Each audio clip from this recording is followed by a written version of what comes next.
ਸਤਿ ਸ਼੍ਰੀ ਅਕਾਲ ਜੀ। ਮੈਂ ਚੌਥੀ ਵਾਰ ਵੀ ਬੇਟੀ ਨੂੰ ਜਨਮ ਦਿੱਤਾ ਤਾਂ ਪਤੀ ਮੈਨੂੰ ਬਿਨਾਂ ਦੱਸੇ ਘਰ ਛੱਡ ਕੇ ਚਲਾ ਗਿਆ। ਮੇਰੀ ਆਮਦਨੀ ਦਾ ਜ਼ਰੀਆ ਵੀ ਕੋਈ ਨਹੀਂ ਸੀ ਕਿ ਆਪਣਾ ਗੁਜ਼ਾਰਾ ਕਰ ਲੈਂਦੀ। ਮੈਂ ਬਹੁਤ ਪਰੇਸ਼ਾਨ ਸੀ। ਡਰਾਈਵਰ ਨੂੰ ਨੌਕਰੀ ਛੱਡਣ ਲਈ ਬੋਲਿਆ ਤਾਂ ਉਹ ਕਹਿਣ ਲੱਗਾ, ਮਾਲਕਿਨ ਮੇਰੇ ਨਾਲ ਵਿਆਹ ਕਰ ਲਓ, ਮੈਂ ਤੁਹਾਡੀ ਹਰ ਜ਼ਰੂਰਤ ਨੂੰ ਪੂਰਾ ਕਰਾਂਗਾ। ਅਚਾਨਕ ਮੇਰੇ ਦਿਮਾਗ ਵਿੱਚ ਇੱਕ ਆਈਡੀਆ ਆਇਆ ਤੇ ਡਰਾਈਵਰ ਦੇ ਸਾਹਮਣੇ ਸ਼ਰਤ ਰੱਖ ਦਿੱਤੀ ਕਿ ਜੇ ਤੂੰ ਰੋਜ਼ਾਨਾ ਮੈਨੂੰ 30,000 ਰੁਪਏ ਲਿਆ ਕੇ ਦੇਵੇਂਗਾ ਤਾਂ ਮੈਂ ਤੇਰੇ ਨਾਲ ਵਿਆਹ ਕਰਵਾਉਣ ਲਈ ਤਿਆਰ ਹਾਂ। ਉਹ ਖੁਸ਼ੀ-ਖੁਸ਼ੀ ਮੰਨ ਗਿਆ। ਹੁਣ ਉਹ ਰੋਜ਼ਾਨਾ ਮੈਨੂੰ 30,000 ਲਿਆ ਕੇ ਦਿੰਦਾ। ਮੈਂ ਹੈਰਾਨ ਸੀ ਕਿ ਆਖਿਰ ਉਹ ਇੱਦਾਂ ਦਾ ਕੀ ਕੰਮ ਕਰਦਾ ਹੈ। ਕੁਝ ਪੁੱਛਦੀ ਤਾਂ ਉਹ ਘਬਰਾ ਜਾਂਦਾ। ਇੱਕ ਦਿਨ ਮੈਂ ਉਸ ਦਾ ਪਿੱਛਾ ਕੀਤਾ ਤਾਂ ਪੈਰਾਂ ਹੇਠੋਂ ਜ਼ਮੀਨ ਨਿਕਲ ਗਈ, ਕਿਉਂਕਿ ਉਹ ਤਾਂ ਆਪਣਾ ਦਾਈ ਨੇ ਮੇਰੇ ਕੰਨ ਵਿੱਚ ਆ ਕੇ ਦੱਸਿਆ ਕਿ ਤੂੰ ਇਸ ਵਾਰ ਵੀ ਕੁੜੀ ਨੂੰ ਜਨਮ ਦਿੱਤਾ ਹੈ। ਇਹ ਖਬਰ ਸੁਣ ਕੇ ਮੇਰੇ ਸਿਰ 'ਤੇ ਅਸਮਾਨ ਟੁੱਟ ਪਿਆ ਤੇ ਦਿਲ ਵਿੱਚ ਖਿਆਲ ਆਇਆ ਕਿ ਕਾਸ਼ ਮੇਰੀ ਇਹ ਕੁੜੀ ਮਰ ਜਾਵੇ। ਹਾਂ, ਮੈਂ ਸੱਚ ਕਹਿ ਰਹੀ ਹਾਂ। ਮੇਰਾ ਦਿਲ ਉਸ ਸਮੇਂ ਇਹੀ ਚਾਹ ਰਿਹਾ ਸੀ, ਕਿਉਂਕਿ ਮੇਰੇ ਉੱਪਰ ਤਾਂ ਸਮਾਜ ਦਾ ਬਹੁਤ ਬੋਝ ਸੀ, ਇੰਨਾ ਬੋਝ ਕਿ ਮੈਂ ਇੱਕ ਕਮਜ਼ੋਰ ਔਰਤ ਸਹਿਣ ਨਹੀਂ ਕਰ ਸਕਦੀ ਸੀ। ਮੈਂ ਇਹਨਾਂ ਹਾਲਾਤਾਂ 'ਚੋਂ ਆਜ਼ਾਦੀ ਚਾਹੁੰਦੀ ਸੀ। ਆਜ਼ਾਦੀ ਕਿ ਜੇਕਰ ਮੇਰੀ ਚੌਥੀ ਬੇਟੀ ਮਰ ਜਾਂਦੀ ਤਾਂ ਮੈਂ ਆਪਣੇ ਪਤੀ ਦੇ ਕੋਲੋਂ ਮੋਹਲਤ ਮੰਗ ਲੈਂਦੀ। ਉਦੋਂ ਹੀ ਮੇਰੇ ਕਮਰੇ ਦਾ ਦਰਵਾਜ਼ਾ ਖੁੱਲ੍ਹਿਆ। ਉਦੋਂ ਹੀ ਮੇਰਾ ਪਤੀ ਅਤੇ ਮੇਰੀ ਸੱਸ ਮੇਰੇ ਕੋਲ ਬੁੜ-ਬੁੜ ਕਰਦੇ ਆ ਗਏ। ਮੇਰੀ ਸੱਸ ਬੋਲੀ, ਬਹੁਤ ਬਹੁਤ ਮੁਬਾਰਕਾਂ ਹੋਣ ਨੂੰ ਰਾਣੀਏ, ਤੂੰ ਚੌਥੀ ਵਾਰ ਵੀ ਬੇਟੀ ਨੂੰ ਹੀ ਜਨਮ ਦਿੱਤਾ ਆ। ਮੈਂ ਤਾਂ ਬਹੁਤ ਕਿਹਾ ਸੀ ਰਾਜੂ ਨੂੰ ਕਿ ਇਹਨੂੰ ਘਰੋਂ ਕੱਢ ਦੇ, ਇਸ ਕਰਮਜਲੀ ਨੂੰ, ਪਰ ਉਹ ਤਾਂ ਤੈਨੂੰ ਇੱਕ ਹੋਰ ਮੌਕਾ ਦੇਣਾ ਚਾਹੁੰਦਾ ਸੀ। ਖੈਰ, ਮੈਂ ਇੱਕ ਗੱਲ ਲਿਖ ਕੇ ਦਿੰਦੀ ਹਾਂ ਕਿ ਜੇਕਰ ਰਾਜੂ ਤੈਨੂੰ 100 ਵਾਰ ਵੀ ਮੌਕਾ ਦੇ ਦੇਵੇ ਤਾਂ ਵੀ ਤੂੰ 100 ਵਾਰ ਵੀ ਕੁੜੀ ਹੀ ਜੰਮੇਗੀ। ਮੈਂ ਚੁੱਪਚਾਪ ਰਹਿਮ ਭਰੀਆਂ ਨਜ਼ਰਾਂ ਨਾਲ ਆਪਣੇ ਪਤੀ ਦੇ ਵੱਲ ਵੇਖ ਰਹੀ ਸੀ, ਪਰ ਇਸ ਸਮੇਂ ਉਸ ਦੇ ਚਿਹਰੇ 'ਤੇ ਬੇਹਿਸਾਬਾ ਗੁੱਸਾ ਤੇ ਨਫ਼ਰਤ ਸੀ। ਮੈਂ ਚਾਹੁੰਦੀ ਸੀ ਕਿ ਕਿਸੇ ਤਰ੍ਹਾਂ ਮੇਰਾ ਪਤੀ ਕੋਈ ਗਲਤ ਕਦਮ ਚੁੱਕਣ ਤੋਂ ਰੁਕ ਜਾਵੇ।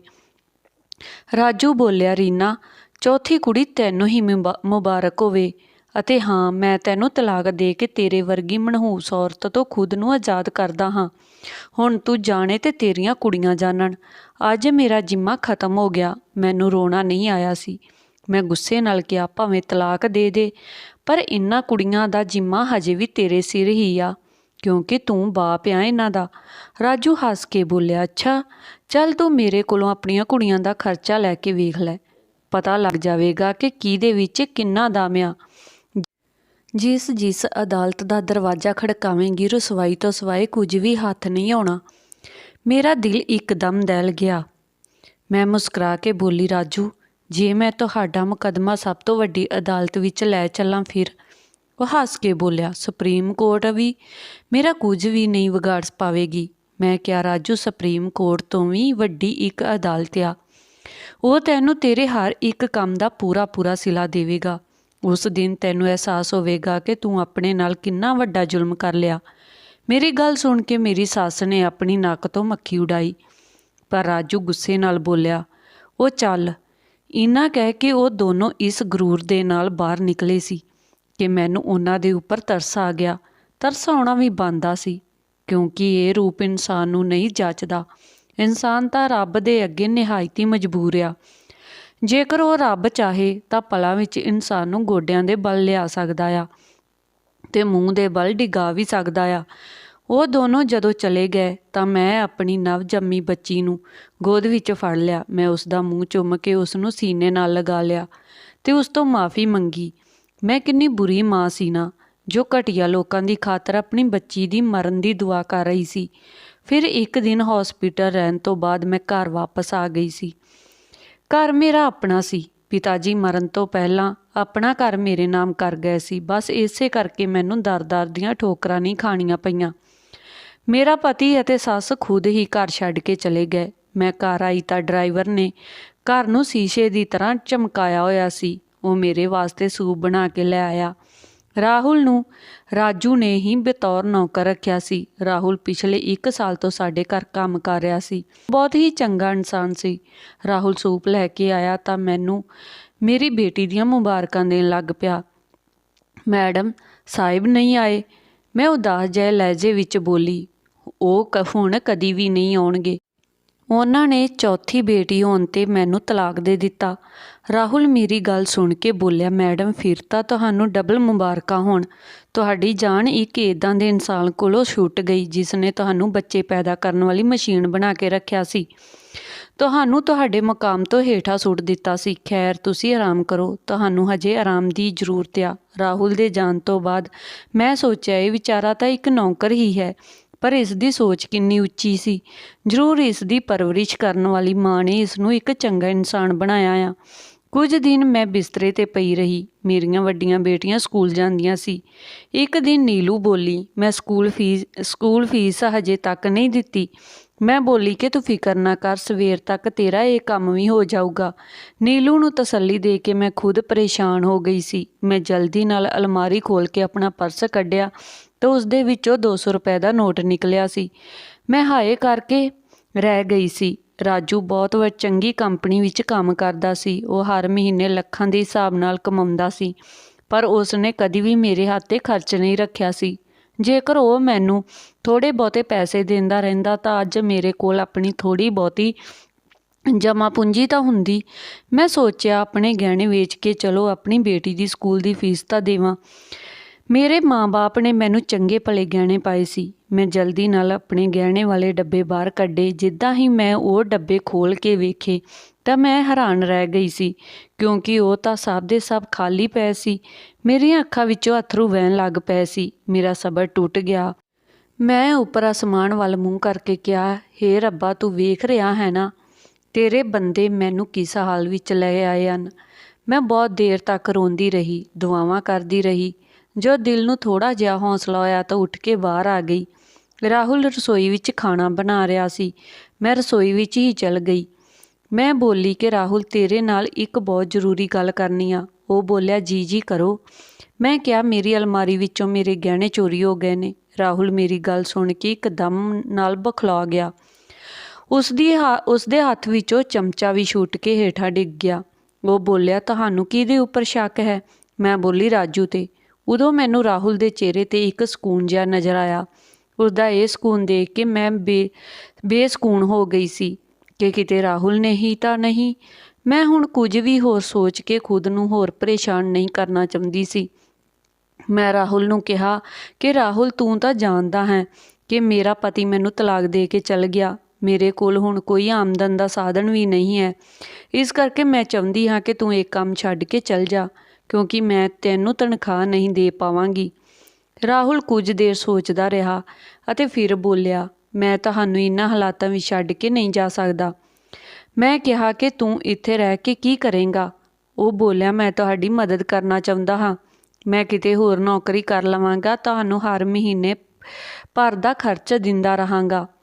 ਉਦੋਂ ਮੈਂ ਗੁੱਸੇ ਵਿੱਚ ਬੋਲੀ, ਰਾਹੁਲ, ਤੂੰ ਇਹ ਸਭ ਕਿਸ ਰਿਸ਼ਤੇ ਦੇ ਤਹਿਤ ਕਰੇਂਗਾ? ਰਾਹੁਲ ਉਦੋਂ ਮੇਰੇ ਸਾਹਮਣੇ ਆ ਕੇ ਖੜਾ ਹੋ ਗਿਆ ਸੀ।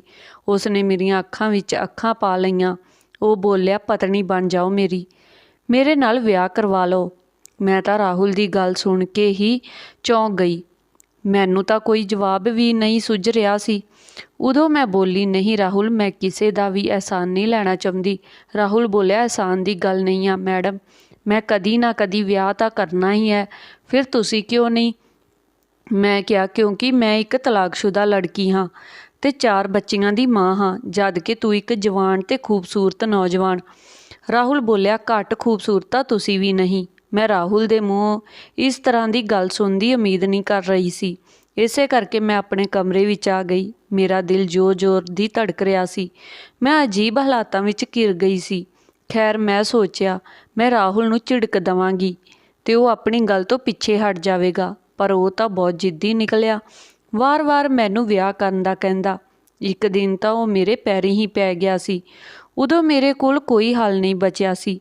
ਮੈਂ ਸੋਚਿਆ ਮੈਂ ਉਸ ਨੂੰ ਇੱਕ ਇੱਦਾਂ ਦਾ ਕੰਮ ਕਹਿ ਦਿੰਦੀ ਹਾਂ ਕਿ ਉਹ ਕਰ ਹੀ ਨਹੀਂ ਸਕੇ ਤੇ ਵਿਆਹ ਦੇ ਇਰਾਦੇ ਤੋਂ ਬਾਜ਼ ਆ ਜਾਵੇ। ਮੈਂ ਕਿਹਾ, ਰਾਹੁਲ, ਮੈਂ ਇੱਕ ਸ਼ਰਤ 'ਤੇ ਤੇਰੇ ਨਾਲ ਵਿਆਹ ਕਰਨ ਦੇ ਲਈ ਤਿਆਰ ਹੋ ਜਾਵਾਂਗੀ, ਜੇਕਰ ਤੂੰ ਰੋਜ਼ਾਨਾ 30,000 ਰੁਪਏ ਮੇਰੇ ਹੱਥ 'ਤੇ ਲਿਆ ਕੇ ਰੱਖ ਦਿਆ ਕਰੇਂਗਾ। ਰਾਹੁਲ ਹੈਰਾਨੀ ਨਾਲ ਮੈਨੂੰ ਵੇਖਦਾ ਰਿਹਾ। ਕੁਝ ਦੇਰ ਸੋਚਣ ਤੋਂ ਬਾਅਦ ਬੋਲਿਆ, ਠੀਕ ਹੈ ਮੈਡਮ, ਮੈਂ ਇਸ ਸ਼ਰਤ ਨੂੰ ਮੰਨਣ ਦੇ ਲਈ ਤਿਆਰ ਹਾਂ। ਤੁਸੀਂ ਮੇਰੇ ਨਾਲ ਵਿਆਹ ਕਰ ਲਓ। ਮੈਨੂੰ ਰਾਹੁਲ ਦੇ ਕੋਲੋਂ ਇਸ ਗੱਲ ਦੀ ਵੀ ਉਮੀਦ ਨਹੀਂ ਸੀ। ਮੈਂ ਚੁੱਪ ਕਰਕੇ ਉੱਠ ਕੇ ਆਪਣੇ ਕਮਰੇ ਵਿੱਚ ਚਲ ਗਈ, ਕਿਉਂਕਿ ਮੈਨੂੰ ਪਤਾ ਸੀ ਕਿ ਰਾਹੁਲ ਨੇ ਇਹ ਸਭ ਕੁਝ ਜਜ਼ਬਾਤਾਂ ਵਿੱਚ ਆ ਕੇ ਕਿਹਾ ਹੋਣਾ। ਸ਼ਾਮ ਤੱਕ ਮੈਂ ਆਪਣੇ ਕਮਰੇ ਵਿੱਚ ਹੀ ਬੈਠੀ ਰਹੀ ਸੀ। ਫਿਰ ਮੇਰੇ ਕਮਰੇ ਦੇ ਦਰਵਾਜ਼ੇ 'ਤੇ ਦਸਤਕ ਹੋਈ ਸੀ। ਮੈਂ ਉੱਠ ਕੇ ਦਰਵਾਜ਼ਾ ਖੋਲ੍ਹਿਆ ਤਾਂ ਸਾਹਮਣੇ ਰਾਹੁਲ ਖੜਾ ਸੀ। ਉਹ ਬਹੁਤ ਹੀ ਨਿਖਰਿਆ ਲੱਗ ਰਿਹਾ ਸੀ। ਮੈਨੂੰ ਵੇਖ ਕੇ ਬੋਲਿਆ, ਰੀਨਾ, ਮੈਂ ਵਿਆਹ ਦਾ ਬੰਦੋਬਸਤ ਕਰ ਲਿਆ ਹੈ। ਤੁਸੀਂ ਜਲਦੀ ਨਾਲ ਤਿਆਰ ਹੋ ਕੇ ਮੇਰੇ ਨਾਲ ਚੱਲੋ। ਮੈਂ ਹੈਰਾਨ ਰਹਿ ਗਈ। ਖੈਰ, ਰੱਬ ਦਾ ਨਾਂ ਲਿਆ ਤੇ ਸਾਫ਼ ਸੁਥਰੇ ਕੱਪੜੇ ਪਾ ਲਏ। ਮੈਂ ਸਾਰਾ ਮਾਮਲਾ ਰੱਬ 'ਤੇ ਹੀ ਛੱਡ ਦਿੱਤਾ। ਮੈਂ ਜਿੱਦਾਂ ਹੀ ਰਾਹੁਲ ਨਾਲ ਕੋਰਟ ਵਿੱਚ ਗਈ, ਉੱਥੇ ਸਾਡੀ ਕੋਰਟ ਮੈਰਿਜ ਹੋ ਗਈ। ਰਾਹੁਲ ਖਾਣਾ ਵੀ ਬਾਹਰੋਂ ਹੀ ਲੈ ਆਇਆ। ਮੇਰੀਆਂ ਚਾਰੋਂ ਬੇਟੀਆਂ ਸੌਂ ਰਹੀਆਂ ਸੀ, ਜਦ ਕਿ ਮੈਂ ਬਾਹਰ ਲੌਬੀ ਵਿੱਚ ਬੈਠੀ ਸੀ। ਰਾਹੁਲ ਆ ਕੇ ਮੇਰੇ ਕੋਲ ਬੈਠ ਗਿਆ ਤੇ ਬੋਲਿਆ, ਰੀਨਾ, ਤੈਨੂੰ ਹਾਸਲ ਕਰਕੇ ਇੱਦਾਂ ਲੱਗਦਾ ਹੈ ਜਿੱਦਾਂ ਮੈਂ ਸਭ ਕੁਝ ਹਾਸਲ ਕਰ ਲਿਆ ਹੋਵੇ। ਹੁਣ ਮੈਨੂੰ ਕਿਸੇ ਹੋਰ ਚੀਜ਼ ਦੀ ਤਮੰਨਾ ਹੀ ਨਹੀਂ ਰਹੀ। ਮੈਨੂੰ ਰਾਹੁਲ ਦੀਆਂ ਗੱਲਾਂ 'ਤੇ ਹਾਸਾ ਆ ਗਿਆ, ਕਿਉਂਕਿ ਮੈਂ ਜਾਣਦੀ ਸੀ ਕਿ ਉਹ ਮੇਰੇ ਨਾਲ ਮੁਹੱਬਤ ਨਹੀਂ ਕਰਦਾ। ਰਾਹੁਲ ਨੇ ਖੁਦ ਨੂੰ ਇੱਕ ਵਫ਼ਾਦਾਰ ਨੌਕਰ ਸਾਬਤ ਕਰਨ ਦੀ ਕੋਸ਼ਿਸ਼ ਕੀਤੀ ਸੀ, ਹੋਰ ਕੁਝ ਨਹੀਂ। ਮੈਂ ਚੁੱਪਚਾਪ ਉੱਠ ਕੇ ਆਪਣੇ ਕਮਰੇ ਵਿੱਚ ਆ ਗਈ। ਥੋੜ੍ਹੀ ਦੇਰ ਬਾਅਦ ਰਾਹੁਲ ਮੇਰੇ ਵਾਸਤੇ ਖਾਣਾ ਲੈ ਆਇਆ ਤੇ ਬੋਲਿਆ, ਰੀਨਾ, ਮੈਂ ਤੇਰਾ ਬਹੁਤ ਖਿਆਲ ਰੱਖਾਂਗਾ। ਮੈਨੂੰ ਰਾਹੁਲ ਦੀਆਂ ਗੱਲਾਂ ਚੰਗੀਆਂ ਨਹੀਂ ਲੱਗ ਰਹੀਆਂ ਸੀ, ਇਸੇ ਕਰਕੇ ਮੈਂ ਉਸ ਨੂੰ ਝਿੜਕ ਦਿੱਤਾ ਤੇ ਬੋਲੀ, ਰਾਹੁਲ, ਤੂੰ ਉੱਠ ਕੇ ਬਾਹਰ ਚਲ ਜਾ। ਜਦੋਂ ਤੱਕ ਤੂੰ ਆਪਣੀ ਸ਼ਰਤ 'ਤੇ ਖਰਾ ਨਹੀਂ ਉਤਰੇਂਗਾ, ਮੈਂ ਤੈਨੂੰ ਆਪਣਾ ਪਤੀ ਨਹੀਂ ਮੰਨਾਂਗੀ। ਰਾਹੁਲ ਇੱਕਦਮ ਬੁੱਝਿਆ ਗਿਆ। ਅਗਲੇ ਦਿਨ ਉਹ ਸਵੇਰੇ ਹੀ ਉੱਠ ਗਿਆ ਸੀ। ਆਪਣੇ ਰੋਜ਼ਾਨਾ ਦੇ ਕੰਮ ਨਿਬੇੜ ਕੇ ਮੇਰੇ ਕੋਲ ਆਇਆ ਅਤੇ ਬੋਲਿਆ, ਰੀਨਾ, ਮੈਂ ਤੇਰੀ ਸ਼ਰਤ ਪੂਰੀ ਕਰਨ ਜਾ ਰਿਹਾ ਹਾਂ। ਮੇਰੇ ਵਾਸਤੇ ਦੁਆ ਕਰਨਾ। ਮੈਂ ਸਿਰ ਹਿਲਾ ਦਿੱਤਾ ਤੇ ਉਹ ਘਰੋਂ ਬਾਹਰ ਨਿਕਲ ਗਿਆ। ਪਰ ਮੈਂ ਜਾਣਦੀ ਸੀ ਕਿ ਰਾਹੁਲ ਇਹ ਸ਼ਰਤ ਪੂਰੀ ਨਹੀਂ ਕਰ ਪਾਏਗਾ। ਇੱਕ ਨਾ ਇੱਕ ਦਿਨ ਉਹ ਮੈਨੂੰ ਛੱਡ ਕੇ ਭੱਜ ਹੀ ਜਾਵੇਗਾ। ਮੇਰੀਆਂ ਬੇਟੀਆਂ ਸਕੂਲ ਜਾ ਚੁੱਕੀਆਂ ਸੀ, ਜਦ ਕਿ ਛੋਟੀ ਬੇਟੀ ਥੋੜ੍ਹੀ ਦੇਰ ਦੇ ਲਈ ਜਾਗਦੀ ਤੇ ਦੁੱਧ ਪੀ ਕੇ ਫਿਰ ਸੌਂ ਜਾਂਦੀ। ਇੱਦਾਂ ਘਰ ਮੈਨੂੰ ਖਾਣ ਨੂੰ ਦੌੜਦਾ ਰਹਿ ਕੇ ਰਾਹੁਲ ਦਾ ਖਿਆਲ ਆ ਰਿਹਾ ਸੀ, ਕਿਉਂਕਿ ਉਹ ਪਿਛਲੇ 1 ਸਾਲ ਤੋਂ ਮੇਰੇ ਘਰ ਵਿੱਚ ਨੌਕਰੀ ਕਰ ਰਿਹਾ ਸੀ। ਉਸ ਦੇ ਹੋਣ ਨਾਲ ਮੈਨੂੰ ਬਹੁਤ ਹੌਸਲਾ ਮਿਲਦਾ ਸੀ। ਹੁਣ ਤਾਂ ਮੈਂ ਵਾਰ-ਵਾਰ ਗੇਟ ਦੇ ਵੱਲ ਵੇਖ ਰਹੀ ਸੀ। ਦੁਪਹਿਰ ਦਾ ਖਾਣਾ ਵੀ ਮੈਨੂੰ ਖੁਦ ਹੀ ਬਣਾਉਣਾ ਪਿਆ ਸੀ। ਰਾਹੁਲ ਰਾਤ 10 ਵਜੇ ਦੇ ਕਰੀਬ ਘਰ ਆ ਗਿਆ। ਉਹ ਬਹੁਤ ਥੱਕਿਆ ਹੋਇਆ ਸੀ। ਉਸ ਦੀ ਬਹੁਤ ਅਜੀਬ ਜਿਹੀ ਹਾਲਤ ਸੀ, ਇੱਦਾਂ ਦੀ ਹਾਲਤ ਕਿ ਮੈਂ ਉਸ ਨੂੰ ਵੇਖ ਕੇ ਡਰ ਜਿਹੀ ਗਈ। ਉਸ ਨੇ ਆਉਂਦੇ ਹੀ 30,000 ਰੁਪਏ ਮੇਰੇ ਹੱਥ ਵਿੱਚ ਫੜਾ ਦਿੱਤੇ। ਮੈਂ ਉਹਨਾਂ ਪੈਸਿਆਂ ਨੂੰ ਵੇਖ ਕੇ ਹੈਰਾਨ ਰਹਿ ਗਈ ਸੀ। ਮੈਂ ਕਿਹਾ, ਇਹ ਪੈਸੇ ਤੂੰ ਕਿੱਥੋਂ ਲੈ ਕੇ ਆਇਆ ਆ? ਉਹ ਬੋਲਿਆ, ਰੀਨਾ, ਮੈਂ ਪੈਸੇ ਲੈ ਆਇਆ ਹਾਂ ਕਿ ਇੰਨਾ ਕਾਫੀ ਨਹੀਂ। ਮੈਂ ਚੁੱਪ ਕਰ ਗਈ ਤੇ ਉਹ ਉੱਠ ਕੇ ਬਾਹਰ ਨਿਕਲ ਗਿਆ। ਸਵੇਰੇ ਘਰੋਂ ਗਿਆ ਤਾਂ ਮੈਨੂੰ ਦੱਸ ਕੇ ਗਿਆ ਸੀ। ਮੈਂ ਸੋਚਿਆ ਉਸਨੇ ਇਹ ਪੈਸੇ ਜ਼ਰੂਰ ਕਿਸੇ ਕੋਲੋਂ ਉਧਾਰ ਲਏ ਹੋਣੇ। ਅੱਜ ਵੀ ਉਹ ਕਰੀਬ 10 ਵਜੇ ਦੇ ਕਰੀਬ ਆਇਆ, ਪਰ ਅਫਸੋਸ ਦੀ ਗੱਲ ਇਹ ਸੀ ਕਿ ਅੱਜ ਵੀ ਉਸ ਦਾ ਬਹੁਤ ਬੁਰਾ ਹਾਲ ਸੀ। ਇੱਦਾਂ ਕਰਦੇ 1 ਹਫ਼ਤਾ ਗੁਜ਼ਰ ਚੁੱਕਿਆ ਸੀ। ਉਸ ਨੇ 7 ਦਿਨਾਂ ਦੇ ਵਿੱਚ ਮੇਰੇ ਹੱਥੇ ਕਈ ਹਜ਼ਾਰ ਰੁਪਏ ਰੱਖ ਦਿੱਤੇ ਸੀ। ਰਾਹੁਲ ਦੇ ਕੋਲ ਇੰਨੇ ਪੈਸੇ ਕਿੱਥੋਂ ਆ ਰਹੇ ਸੀ? ਮੈਂ ਜਾਣਦੀ ਨਹੀਂ ਸੀ ਕਿ ਇੰਨਾ ਕਰਜ਼ਾ ਤਾਂ ਉਸ ਨੂੰ ਕੋਈ ਦੇ ਹੀ ਨਹੀਂ ਸਕਦਾ। ਇੱਕ ਗਰੀਬ ਆਦਮੀ ਨੂੰ ਕੋਈ 1000 ਰੁਪਏ ਦੇਣ ਤੋਂ ਵੀ ਡਰਦਾ ਆ। ਫਿਰ ਇੰਨੇ ਪੈਸੇ ਮੈਂ ਰਾਹੁਲ 'ਤੇ ਸ਼ੱਕ ਨਹੀਂ ਕਰਨਾ ਚਾਹੁੰਦੀ ਸੀ, ਪਰ ਮੇਰੇ ਅੰਦਰ ਕੁਝ ਖਟਕ ਗਿਆ। ਰਾਹੁਲ ਕਿਸੇ ਗਲਤ ਕੰਮ ਵਿੱਚ ਹੋ ਸਕਦਾ ਹੈ ਤੇ ਇਹ ਵੀ ਹੋ ਸਕਦਾ ਹੈ ਕਿ ਮੇਰੇ ਗਹਿਣੇ ਰਾਜੂ ਨੇ ਨਹੀਂ, ਰਾਹੁਲ ਨੇ ਚੋਰੀ ਕੀਤੇ ਹੋਣ ਤੇ ਹੁਣ ਉਹਨਾਂ ਨੂੰ ਵੇਚ ਕੇ ਮੈਨੂੰ ਪੈਸੇ ਲਿਆ ਕੇ ਦੇ ਰਿਹਾ ਹੋਵੇ। ਮੇਰੇ ਅੰਦਰ ਕਈ ਸਵਾਲ ਉੱਠ ਰਹੇ ਸੀ। ਜ਼ਿੰਦਗੀ ਤੋਂ ਨਫ਼ਰਤ ਮਹਿਸੂਸ ਹੋ ਰਹੀ ਸੀ। ਮੈਂ ਇਹ ਸੋਚ ਕੇ ਪਰੇਸ਼ਾਨ ਹੋ ਰਹੀ ਸੀ ਕਿ ਜੇਕਰ ਰਾਹੁਲ ਗਲਤ ਨਿਕਲਿਆ ਤਾਂ ਮੈਂ ਕੀ ਕਰੂੰਗੀ, ਮੇਰਾ ਕੀ ਬਣੂਗਾ। ਇਹਨਾਂ ਸਵਾਲਾਂ ਵਿੱਚ ਮੈਂ ਉਲਝ ਗਈ ਸੀ। ਇੱਦਾਂ ਕਿਉਂ ਸੋਚ ਰਹੀ ਸੀ ਕਿ ਰਾਹੁਲ ਤੋਂ ਬਿਨਾਂ ਮੇਰਾ ਕੁਝ ਨਹੀਂ ਬਚੇਗਾ। ਇਸ ਦਾ ਇੱਕ ਹੀ ਜਵਾਬ ਸੀ ਕਿ ਮੈਂ ਉਸ ਨੂੰ ਪਸੰਦ ਕਰਨ ਲੱਗ ਪਈ ਸੀ। ਕਿਉਂ ਦੇ ਬਹੁਤ ਸਾਰੇ ਜਵਾਬ ਸੀ, ਪਰ ਫਿਲਹਾਲ ਮੈਂ ਉਸ ਦੀ ਅਸਲੀਅਤ ਜਾਣਨਾ ਚਾਹੁੰਦੀ ਸੀ। ਇਸੇ ਕਰਕੇ ਮੈਂ ਸੋਚਿਆ ਕਿ ਮੈਂ ਕੱਲ੍ਹ ਰਾਹੁਲ ਦਾ ਪਿੱਛਾ ਕਰੂੰਗੀ। ਮੈਂ ਵੇਖਾਂ ਤਾਂ ਸਹੀ ਕਿ ਉਹ ਆਖਿਰ ਇੱਦਾਂ ਦਾ ਕੀ ਕਰਦਾ ਆ ਕਿ ਹਰ ਰੋਜ਼ 30,000 ਮੇਰੇ ਹੱਥ 'ਤੇ ਲਿਆ ਕੇ ਰੱਖ ਦਿੰਦਾ ਆ। ਸਵੇਰੇ ਮੈਂ ਬੱਚਿਆਂ ਨੂੰ ਸਕੂਲ ਭੇਜ ਕੇ ਵਿਹਲੀ ਹੋਈ ਸੀ। ਜਿੱਦਾਂ ਹੀ ਰਾਹੁਲ ਮੈਨੂੰ ਘਰੋਂ ਦੱਸ ਕੇ ਨਿਕਲਿਆ, ਮੈਂ ਵੀ ਉਸ ਦਾ ਪਿੱਛੇ ਹੀ ਨਿਕਲ ਗਈ। ਅੱਜ ਉਸਨੇ ਬੇਨਕਾਬ ਹੋਣਾ ਸੀ, ਇਸ ਕਰਕੇ ਮੇਰਾ ਦਿਲ ਬਹੁਤ ਬੁਰੀ ਤਰ੍ਹਾਂ ਧੜਕ ਰਿਹਾ ਸੀ। ਘਰੋਂ ਨਿਕਲਣ ਤੋਂ ਬਾਅਦ ਉਹ 10 ਮਿੰਟ ਤੱਕ ਪੈਦਲ ਹੀ ਚੱਲਦਾ ਰਿਹਾ। ਫਿਰ ਬੱਸ ਸਟਾਪ 'ਤੇ ਜਾ ਕੇ ਖੜਾ ਹੋ ਗਿਆ। ਉੱਥੇ ਇੱਕ ਵੱਡੀ ਜਿਹੀ ਕਾਲੀ ਗੱਡੀ ਆਈ। ਰਾਹੁਲ ਉਸ ਗੱਡੀ ਵਿੱਚ ਬੈਠ ਕੇ ਅੱਗੇ ਵਧ ਗਿਆ। ਰਾਹੁਲ ਇੱਦਾਂ ਲੱਗ ਰਿਹਾ ਸੀ ਕਿ ਉਹ ਨੌਕਰ ਤਾਂ ਬਿਲਕੁਲ ਵੀ ਨਹੀਂ ਲੱਗਦਾ ਸੀ। ਮੈਂ ਦਿਲ ਵਿੱਚ ਸੋਚਿਆ ਕਿ ਜੇ ਇਹ ਗੱਡੀ ਰਾਹੁਲ ਦੀ ਆਪਣੀ ਹੁੰਦੀ ਤਾਂ ਉਹ ਕਿੰਨਾ ਜੱਚਦਾ। ਖੈਰ, ਮੈਂ ਉਹਨਾਂ ਸਾਰੇ ਖਿਆਲ ਨੂੰ ਰੋਕ ਕੇ ਇੱਕ ਰਿਕਸ਼ੇ ਵਾਲੇ ਨੂੰ ਇਸ਼ਾਰਾ ਕਰਕੇ ਉਸਦੇ ਵਿੱਚ ਬੈਠ ਗਈ ਤੇ ਰਾਹੁਲ ਦੀ ਗੱਡੀ ਦਾ ਪਿੱਛਾ ਕਰਨ ਲਈ ਕਿਹਾ। ਰਾਹੁਲ ਅੱਗੇ ਹੀ ਅੱਗੇ ਵਧਦਾ ਜਾ ਰਿਹਾ ਸੀ। ਆਖਿਰਕਾਰ ਉਹ ਇੱਕ ਬਹੁਤ ਵੱਡੀ ਕੰਪਨੀ ਦੇ ਸਾਹਮਣੇ ਜਾ ਕੇ ਰੁਕ ਗਿਆ। ਉਹ ਉਸ ਬਿਲਡਿੰਗ ਦੇ ਅੰਦਰ ਦਾਖਲ ਹੋ ਗਿਆ ਤਾਂ ਮੇਰੇ ਸਾਹਮਣੇ ਮੇਰੇ ਅਤੀਤ ਦੇ ਦਿਨ ਆ ਗਏ। ਵਿਆਹ ਤੋਂ ਪਹਿਲਾਂ ਮੈਂ ਇੱਕ ਵਾਰੀ ਇਸ ਕੰਪਨੀ ਵਿੱਚ ਇੰਟਰਵਿਊ ਦੇਣ ਆਈ ਸੀ ਤੇ 3 ਮਰਦਾਂ ਨੇ ਮੇਰਾ ਇੰਟਰਵਿਊ ਲਿਆ ਸੀ ਤੇ ਮੇਰਾ ਇੰਟਰਵਿਊ ਰਿਜੈਕਟ ਹੋ ਗਿਆ ਸੀ। ਹਾਲਾਂਕਿ ਮੇਰੇ ਕੋਲ ਚੰਗੀ ਡਿਗਰੀ ਵੀ ਮੌਜੂਦ ਸੀ।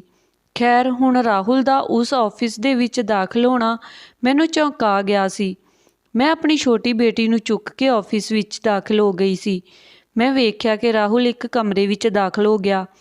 ਮੈਂ ਵੀ ਸਿਕਿਉਰਿਟੀ ਵਾਲੇ ਤੋਂ ਨਜ਼ਰ ਬਚਾ ਕੇ ਉਸ ਕਮਰੇ ਵਿੱਚ ਜਾਣ ਦੀ ਕੋਸ਼ਿਸ਼ ਕਰ ਰਹੀ ਸੀ ਤਾਂ ਰਿਸੈਪਸ਼ਨ ਵਾਲੇ ਨੇ ਮੈਨੂੰ ਵੇਖ ਲਿਆ ਸੀ। ਉਸਨੇ ਮੈਨੂੰ ਰੋਕਣ ਦੀ ਕੋਸ਼ਿਸ਼ ਕੀਤੀ ਤਾਂ ਮੈਂ ਭੱਜ ਕੇ ਉਸ ਕਮਰੇ ਵਿੱਚ ਦਾਖਲ ਹੋ ਗਈ ਜਿੱਥੇ ਕੁਝ ਦੇਰ ਪਹਿਲਾਂ ਰਾਹੁਲ ਦਾਖਲ ਹੋਇਆ ਸੀ। ਮੈਂ ਜਿੱਦਾਂ ਹੀ ਉਸ ਕਮਰੇ ਵਿੱਚ ਦਾਖਲ ਹੋਈ ਤਾਂ ਰਾਹੁਲ ਮੈਨੂੰ ਵੇਖ ਕੇ ਚੌਂਕ ਗਿਆ। ਮੇਰੇ ਪਿੱਛੇ ਹੀ ਰਿਸੈਪਸ਼ਨ ਵਾਲਾ ਦਾਖਲ ਹੋ ਗਿਆ। ਉਹ ਬੋਲਿਆ, ਬੌਸ, ਮੈਂ ਇਸ ਲੜਕੀ ਨੂੰ ਰੋਕਣ ਦੀ ਬਹੁਤ ਕੋਸ਼ਿਸ਼ ਕੀਤੀ ਪਰ ਇਸਨੇ ਮੇਰੀ ਇੱਕ ਨਾ ਸੁਣੀ।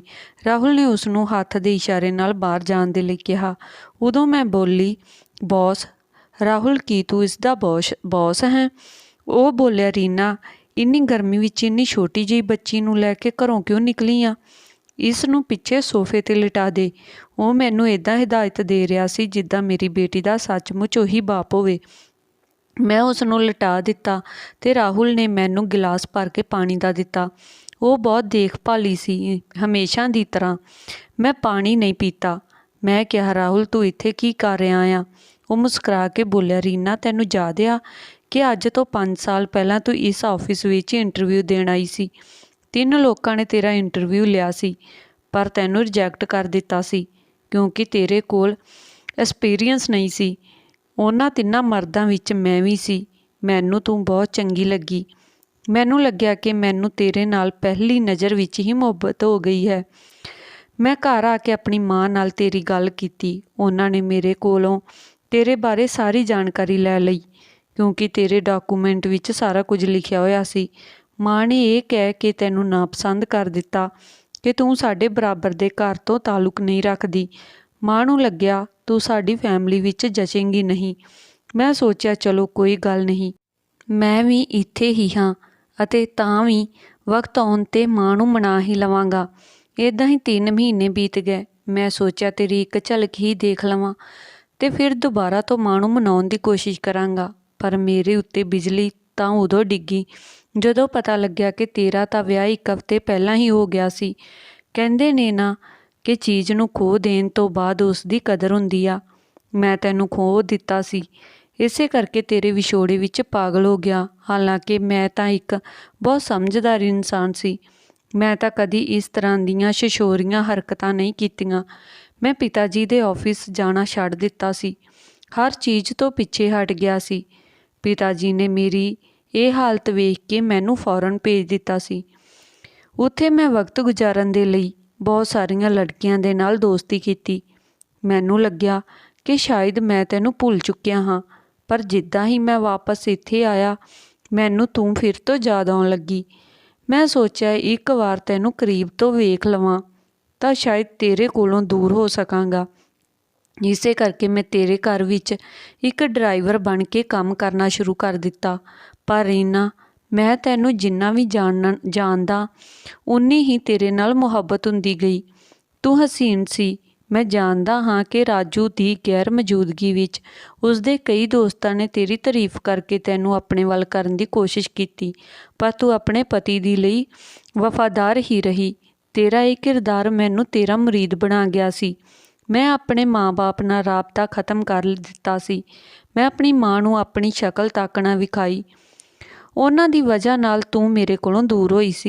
ਫਿਰ ਤੇਰਾ ਤਲਾਕ ਹੋ ਗਿਆ ਤੇ ਫਿਰ ਲੱਗਿਆ। ਮੇਰੇ ਹੱਥ ਵਿੱਚ ਤਾਂ ਕੋਈ ਖਜ਼ਾਨਾ ਆ ਗਿਆ। ਤੇਰੇ ਨਾਲ ਵਿਆਹ ਕੀਤਾ ਤਾਂ ਤੂੰ ਇੱਕ ਅਨੋਖੀ ਜਿਹੀ ਹੀ ਸ਼ਰਤ ਰੱਖ ਦਿੱਤੀ। ਇਸ ਕਰਕੇ ਮੈਨੂੰ ਪਿਤਾ ਜੀ ਦਾ ਬਿਜ਼ਨਸ ਫਿਰ ਤੋਂ ਜੁਆਇਨ ਕਰਨਾ ਪਿਆ ਅਤੇ ਫਿਰ ਮੈਨੂੰ ਪਤਾ ਲੱਗਾ ਕਿ ਉਹਨਾਂ ਨੇ ਤਾਂ ਸਾਰਾ ਕੁਝ ਮੇਰੇ ਨਾਮ ਹੀ ਕਰ ਦਿੱਤਾ ਆ।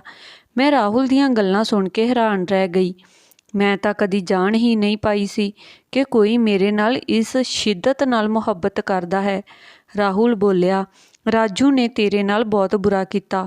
ਮੇਰਾ ਦਿਲ ਕਰਦਾ ਸੀ ਕਿ ਮੈਂ ਉਸਨੂੰ ਕੁੱਟ ਦੇਵਾਂ, ਪਰ ਤੇਰੀ ਖਾਤਰ ਮੈਂ ਚੁੱਪ ਰਿਹਾ। ਤੈਨੂੰ ਪਤਾ ਹੈ ਕਿ ਰਾਜੂ ਦੀ ਕੰਪਨੀ ਨੇ ਉਸਨੂੰ ਫਰਾਡ ਦੇ ਕੇਸ ਵਿੱਚ ਜੇਲ੍ਹ ਭੇਜ ਦਿੱਤਾ। ਉਸਨੂੰ 10 ਸਾਲ ਦੀ ਕੈਦ ਹੋਈ ਆ ਤੇ ਉਸ ਦੀ ਮਾਂ ਨੇ ਆਪਣੀ ਸਾਰੀ ਜਮ੍ਹਾਂ ਪੂੰਜੀ ਰਾਜੂ ਦੇ ਵਕੀਲ ਕਰਨ ਵਿੱਚ ਖਰਚ ਕਰ ਦਿੱਤੀ ਆ, ਪਰ ਕੋਈ ਵੀ ਵਕੀਲ ਉਸਨੂੰ ਸਜ਼ਾ ਤੋਂ ਨਾ ਬਚਾ ਸਕਿਆ। ਹੁਣ ਰਾਜੂ ਦੀ ਮਾਂ ਇੱਕ ਆਸ਼ਰਮ ਵਿੱਚ ਚਲੀ ਗਈ ਆ।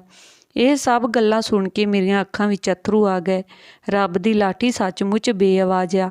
ਰਾਹੁਲ ਮੈਨੂੰ ਅਤੇ ਮੇਰੀਆਂ ਬੱਚੀਆਂ ਨੂੰ ਆਪਣੇ ਨਾਲ ਆਪਣੇ ਘਰ ਲੈ ਗਿਆ, ਜਿੱਥੇ ਉਹਨਾਂ ਨੂੰ ਦਾਦਾ ਦਾਦੀ ਅਤੇ ਬਾਪ ਦਾ ਪਿਆਰ ਮਿਲਿਆ। ਮੈਨੂੰ ਮੇਰੇ ਪਤੀ ਕੋਲੋਂ ਇੱਜ਼ਤ, ਪਿਆਰ, ਕਦਰ ਅਤੇ ਮਾਣ ਮਿਲਿਆ ਜੋ ਰਾਜੂ ਮੈਨੂੰ ਕਦੀ ਵੀ ਨਹੀਂ ਦੇ ਸਕਿਆ ਸੀ। ਧੰਨਵਾਦ ਜੀ। ਇਹ ਸੀ ਅੱਜ ਦੀ ਆਪਣੀ ਕਹਾਣੀ। ਜੇਕਰ ਕਹਾਣੀ ਵਧੀਆ ਲੱਗੀ ਹੋਵੇ ਤਾਂ ਲਾਈਕ, ਕਮੈਂਟ, ਸ਼ੇਅਰ ਜ਼ਰੂਰ ਕਰਨਾ ਤੇ ਚੈਨਲ ਨੂੰ ਸਬਸਕ੍ਰਾਈਬ ਜ਼ਰੂਰ ਕਰ ਲੈਣਾ ਜੀ।